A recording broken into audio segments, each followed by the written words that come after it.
మనోజ్, నువ్వు నా బిడ్డవి.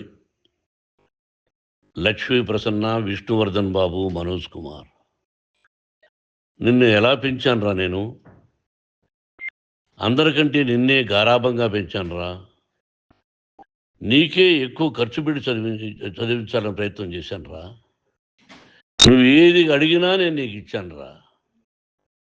కానీ ఈ రోజున నువ్వు చేస్తున్న పని బిడ్డల గుండెల మీద తంతారంటారే, అలా తన్నేవరా. మనసు ఆవేదనతో కింగిపోతుందిరా. నేను మీ అమ్మ ఏడ్చుకుంటున్నావురా. జర్నలిజం ఉన్నది లేనిది, లేనిది ఉన్నట్టు రాస్తున్నారా. నువ్వు నన్ను కొట్టడం ఏంట్రా? నా బిడ్డ నన్ను తాకలా. ఇద్దరం ఘర్షణ పడ్డాం కొన్ని కారణాల వల్ల. ప్రతి ఫ్యామిలీలోనూ ఉంటాయిరా ఇవి. లేనివాడు ఎవరైనా ఉంటే ప్రపంచంలో ఒకరున్నారేమో, 1% ఉంటుందేమో. అటువంటి వాళ్ళ ఇంటికి వెళ్ళి కాళ్ళు గడిగి నిద్ర పూసుకోవచ్చు. భారత భాగవత రామాయణాలు చూసావు కదరా. ఏమిటిది? మీ అమ్మ ఎంత కుమిలిపోతుంది ఈ రోజున హాస్పిటల్ చేరింది. నీ వల్ల హాస్పిటల్ చేరుతాను. చూడు మనోజ్, నీకన్నీ ఇచ్చిన ఈ రోజున నువ్వు నా గుండెల మీద తనడమే కాకుండా అపకీర్తి తీసుకొచ్చావు. ఏదేదో రాశావు, ఏదేదో చెప్తున్నావు. కొంతమంది జర్నలిస్టులు ఉన్నది లేనిది, లేనిది ఉన్నట్టు రాసేవాళ్ళ తత్వం వాళ్ళకి. ఎందుకంటే టీఆర్పీ పెరగాలి. ఇది వాళ్ళ నైజం. మనం మార్చలేము. వాళ్ళందరి మీద మన కోర్టుకు వెళ్ళలేము.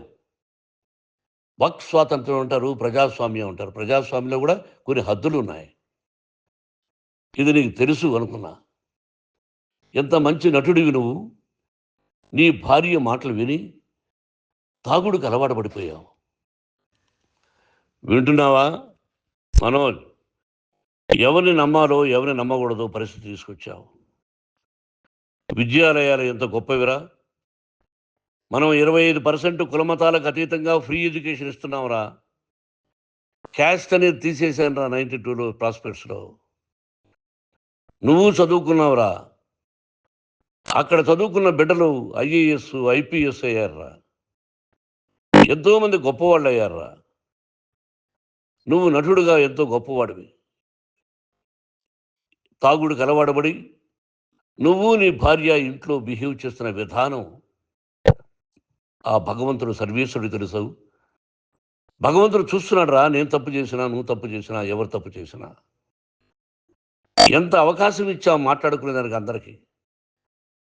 ఇన్ని సంవత్సరాల్లో మన విద్యాలయాల్లో ఒక్క తల్లి కానీ ఒక తండ్రి కానీ ఏమైనా చెప్పారా? ఆ బిడ్డలు మన బిడ్డలు రా. మీరెంతో నాకు అక్కడ ఉన్నవాడు కూడా నా కూతుర్లు, నా కుమారులు. ఎంతమందికి ఫ్రీ ఎడ్యుకేషన్ ఇస్తున్నావు. వాడి దగ్గర ఏది ఆశించరా. నువ్వు ఎందుకు ఇలా తయారైపోయావు? ఎందుకు ఇంట్లో ఉండే పని వాళ్ళందరినీ కొడుతున్నావు? పనివాడు వాడు పని చేసుకోవడానికి మన ఇంటికి వచ్చాడు రా. ఆ పనివాడిని కొట్టడం చాలా మహాపాపంరా. నేను వేరురా. నేను దండించడం వేరురా. నేను ఎవరిని ఆ చిన్న వాళ్ళని కొట్టి ఇచ్చేసి చేయలేదురా. సినిమా ఇండస్ట్రీలో మోహన్ బాబు కొడతాడు, తిడతాడు అంటే అది షూటింగ్లో జరిగి ఉండొచ్చేమో. కానీ ఇంట్లో ఉండి 10 సంవత్సరాల నుంచి 20 సంవత్సరాల నుంచి పనివాళ్ళు ఉన్నారు. నేను ఇంట్లో లేని సమయంలో వాళ్ళందరినీ కొట్టి వాళ్ళ ఫోన్ లాక్కొని ఒకడైతే చచ్చిపోవాలి. వాడు పోలీస్ కంప్లైంట్ ఇచ్చి ఉండొచ్చు. నేను వద్దు అని వాడిని బతిమాలాడు. పోలీస్ కంప్లైంట్ కూడా ఇవ్వడా. ఇంకైనా నువ్వు నీ భార్య మారి బయట ఉండండి రా అన్నాను నేను. లేదు డాడీ, తప్పు చేయలేని ఒకసారి వచ్చావు, మళ్ళీ తప్పు చేశావు, మళ్ళీ వెళ్ళావు, మళ్ళీ ఈసారి తప్పు చేయనన్నావు. ఏమండి వీడు తప్పు చేయడం అని మీ అమ్మ చెప్పింది. ఇంట్లో పెట్టుకున్నా. మళ్ళీ నువ్వు చేస్తున్నది, ప్రతిరోజు నువ్వు తాగుతున్న విధానం నీకే తెలుసు. ఇది ప్రజలు నమ్ముతారా లేదా అనవసరం నాకు. నేను నీకు చెప్తున్నా, ఇంతటితో పులి స్టాప్ పెట్టాలి. 3 రోజుల నుంచి రకరకాలుగా రాస్తున్నప్పుడు నా మనసు ఆవేదనతో ఉంది.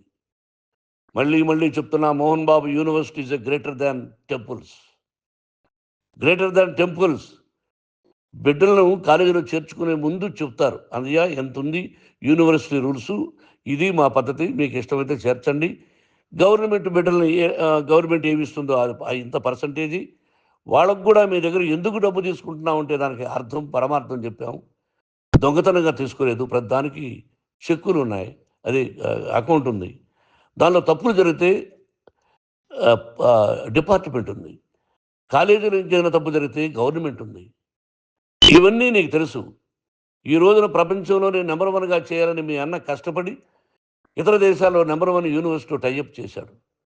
ఈ రోజు నువ్వు చేసిన విధానం ఏమిటి? నువ్వే ఒకప్పుడు నాకు ఇవి ఏమొద్దు నేను యాక్టింగ్ అన్నావు. ఈ రోజున ఏం చేస్తున్నావు?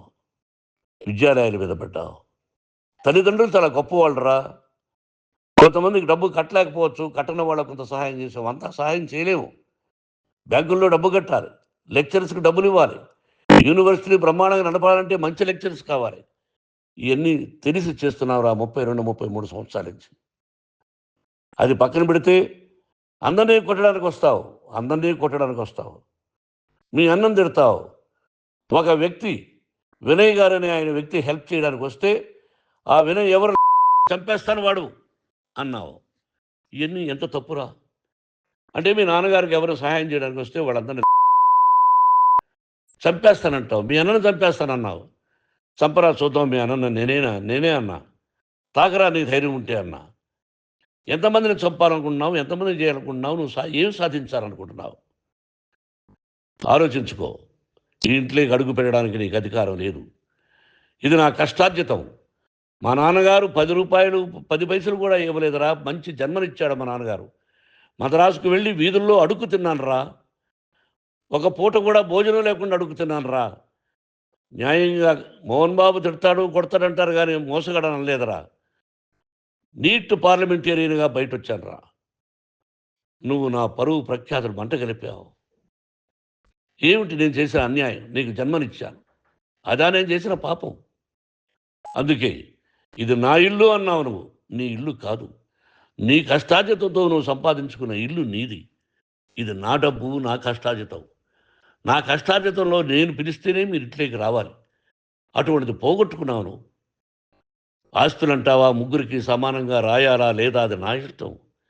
ఆస్తులు ఇస్తానా, లేకపోతే గంగపాలు చేస్తానా, లేకపోతే ఎవరికైనా ధనధర్మాలు చేస్తానా, అది నాకు సంబంధించిందిరా. నా కష్టార్జితం రా. మీరు చేస్తున్న విధానం గుణగణాలు కావాలరా. మందు తాగచ్చురా. ఎంత తాగాలి? నేను కూడా 1 or 2 పెగ్స్ తీసుకుంటా. ఇది తప్పు కాదు, జనానికి తెలియాలి. నా డబ్బు ఇది. తాగి ఎవరిని కొట్లా. తాగి నేను తింటున్నా. అది ప్రజలకు అక్కర్లా. నేను తప్పు చేస్తేనే ప్రజలకు కావాలా. ఇవన్నీ ఉన్నాయిరా. ఇవన్నీ తెలుసుకో. జర్నలిస్ట్ సోదరులారా, మీకు నా గతాన్ని తెలుసు, నా భవిష్యత్తు, నేను ఎక్కడి నుంచి వచ్చాను కూడా మీకు తెలుసు. ఈ రోజున మీరు రాస్తున్న విధానం, నా బిడ్డ నన్ను కొట్టాడన్నారు. ఎంత తప్పు. ఈ రోజున నా బిడ్డ మీద కోపంతో అవును చెప్పచ్చు. కాదు, వాడు నా మీద చెయ్యెత్తలేదు. నేను ఘర్షణ పడ్డాం. ఘర్షణ వేరు, కొట్టుకోవడం వేరు. గాయాలతో హాస్పిటల్కి వచ్చి కుంటుకుంటుగా నడిచాడు. మళ్ళీ ఏమని పోలీస్ స్టేషన్కి వెళ్ళి చెప్పాడు. ఎవరో 2 ఉన్నారు, వాళ్ళిద్దరూ నా మీద దాడి చేశారన్నాడు. నా ఇంట్లో పనిచేస్తున్న వ్యక్తుల గురించి పోలీస్ స్టేషన్కి వెళ్ళి చెప్పవలసిన అవసరం అతనికి లేదు, హక్కు లేదు. పోలీస్ డిపార్ట్మెంట్ కూడా తెలుసుకోవాల్సిన విషయం. నా ఇంట్లో ఉండే వర్కర్స్ మీద నేను కంప్లైంట్ ఇవ్వాలి. నువ్వు పర్మిషన్ లేకుండా నా ఇంట్లోకి నువ్వు చొరబడి ఇల్లు నాదంటూ ఇంట్లో పనిచేస్తున్న వర్కర్స్ మీద కంప్లైంట్ ఇచ్చావు. అది ఎంతవరకు పోలీసు న్యాయమో రూల్సో చూద్దాం. పోలీస్ డిపార్ట్మెంట్ ఇంటికి వచ్చింది. వాళ్ళకి రాశాను ఉత్తరం. అయ్యా, నేను సీనియర్ సిటిజన్ని, నాకు రక్షణ లేకుండా ఉంది. నా బిడ్డ వల్ల నా ఇంట్లో నుంచి నా బిడ్డను పంపించేసి ఇది నా ఇల్లని. వాళ్ళు నాకు సమాధానం ఇవ్వలేదు. ఇవ్వకపోగా ఎవరిని పట్టించుకోలేదు. ఇప్పుడు పోలీసు వాళ్ళు వచ్చి ఏమండి రూల్స్ ప్రకారం నా బిడ్డ ఇంటికి రాకూడదంటే మాకు హయ్యర్ అథారిటీ వాడు ఫోన్ చేశారు. మీరు ఎవరిని స్టాప్ చేయొద్దండి, బయట నుంచి ఎవరైనా వస్తే వాళ్ళని స్టాప్ చేయండి అన్నారు. 2 రోజుల నుంచి 10 మంది 20 మంది వస్తున్నారు. వాళ్ళు అలా చూస్తూ నిలబడ్డారు. వాళ్ళు ఫోటోలు తీసుకున్నారు. వాళ్ళ మీద మళ్ళీ వదిలేస్తున్నారు. ఎవరిని నిందించాలి? But I give respect to the police department. వాళ్ళకి ఎవరు ఏ అధికారి ఫోన్ చేశాడో, ఆ అధికారికి ఏ పొలిటీషియన్ చేశాడో అది వాళ్ళకే వదిలేస్తున్నా. కాబట్టి వాళ్ళు పోలీస్ కంప్లైంట్ ఇచ్చినా కూడా మేము సంబంధం లేదని అంటున్నారు. కాబట్టి నేను నా బిడ్డను నిన్ను నాపు చేస్తున్నా. నువ్వు ఇంట్లోకి వచ్చే అధికారం నీకు లేదు. నువ్వు వచ్చి నీ బిడ్డను తీసుకెళ్ళు. సంతోషం. నువ్వు రాలేదు, నీ బిడ్డను జాగ్రత్తగానే చూసుకుంటావు. Take care your daughter, that's all. మీ అమ్మ హాస్పిటల్లో అడ్మిట్ అయింది. రేపో ఎల్లుండో మీ అమ్మను పిలిపించి బాగైన తర్వాత ఇదిగో నువ్వు నీ కొడుకు బిడ్డను తీసుకెళ్ళి వాడికి అప్పచెప్పని చెప్తాను పోలీసు వాళ్ళ ఆధ్వర్యంలో. ఇది 100% జర్నలిస్టు సోదరులారా, పులి స్టాప్ పెట్టండి. మీకు కుటుంబాలు ఉన్నాయి, మీ యజమానులకు కుటుంబాలు ఉన్నాయి. మీ కుటుంబాల విషయాలు, మీ యజమానుల కుటుంబాల విషయాలు మేము ఎవరు జోక్యం కలుగ చేసుకోవాలా. మేము నటీనటులం. మాది తప్పుంటే నటుడుగా నన్ను ఫెయిల్యూర్ అని రాయండి, నా నటన బాగలేకపోతే రాయండి. బట్ ఇంటి లోపల సందులో నుంచి చూస్తూ తప్పు చేస్తున్నామని ఉన్నది లేనిది లేనిది ఉన్నట్టు రాయకండి. మీకు నా హృదయపూర్వక నమస్కారాలు. ఇన్ని రోజులు హృదయపూర్వకంగా ఎంకరేజ్మెంట్ చేశారు. ఆ ఎంకరేజ్మెంట్కు నమస్కారం చేసుకుంటూ I love you all. I love you police department. మీరు న్యాయంగా ధర్మంగా నడుచుకోండి, ఎవరికి తొత్తుల్లాగా ఉండొద్దండి అని మనవి చేసుకుంటూ నేను సెలవు తీసుకుంటాను. Thank you very much for all the journalist. ఇక్కడ పులి స్టాప్ పెట్టండి, పులి స్టాప్ పెట్టండి. Thank you very much.